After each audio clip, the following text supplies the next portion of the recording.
Pour un développeur qui voudrait bosser dans le web 3, d'après toi, quelles seraient les pistes intéressantes? Quel type de langage de programmation selon toi, sachant que je sais très bien ce que tu vas dire, quel type de langage de programmation il faudrait apprendre? Comment ça, tu sais ce que je vais répondre avant même Ah, de me connaître?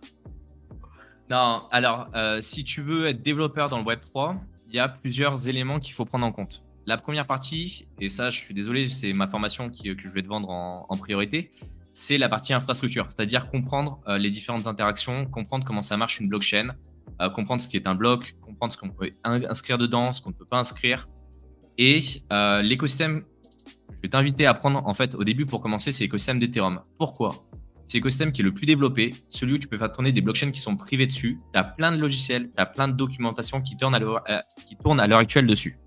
Tu vas sur Amazon, tu tapes développement, programmation blockchain, tu vas voir que des bouquins sur Solidity parce que c'est le langage qui est le plus utilisé, qui est assez simple à apprendre. Si tu as fait déjà de la programmation sur d'autres langages, c'est une bonne chose. Après, si tu veux pas être spécialisé en développement blockchain et du moins dans l'écosystème Web3, il faut que tu apprennes d'autres langages qui font d'autres choses. Je sais qu'il y en a pas mal qui se sont lancés sur le Rust. Il y en a quelques-uns qui font du C, du C++.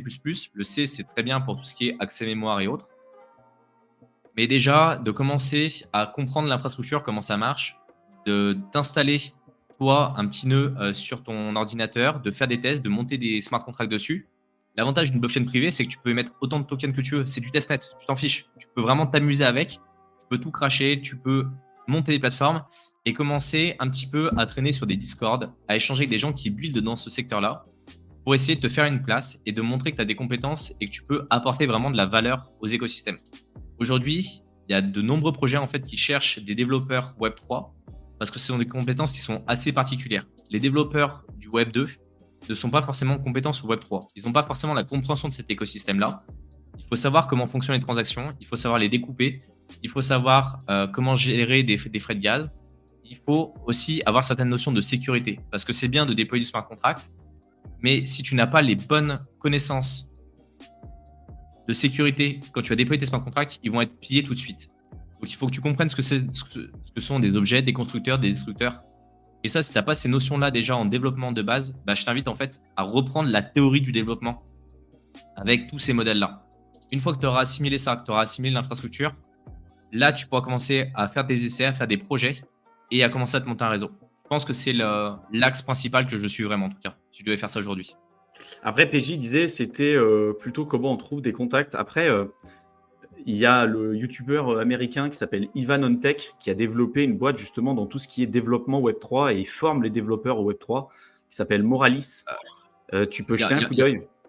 Il y en a un autre hein, qui s'appelle, qui est spécialisé justement dans le développement, c'est Academy. Ah oui, il y en a un autre aussi, t'as raison. Ouais, t'as raison. Academy. Développement, mince, comment il s'appelle ce ricain? Ça me dit quelque chose, faudrait voir si on arrive à le retrouver. Mais déjà, regarde du côté de Moralis. Ils ont formé beaucoup de mecs au Web3 et après, en fait, si t'es bon là-dedans, soit sur Rust, Solidity, Solidity, en mode TO, ouais. tu fais ce que tu veux. En fait, t'as des gars qui sortent, premier emploi, ils se sont formés 6 mois, 1 an sur ce truc. Ils arrivent, ils trouvent des emplois, alors c'est plutôt aux États-Unis, hein, mais ils arrivent à trouver des emplois à 200, 300 000 euros annuels, enfin 300 000 dollars annuels. Il y a énormément de demandes en ce moment et très peu de gens qualifiés en fait. Donc, c'est ça, j'ai retrouvé. C'est Hit the Block. Je crois que c'est lui. Hein. Hit the Block, ok. Je crois que c'est lui, hein, si je dis pas de bêtises. Attends. Je crois que c'est lui.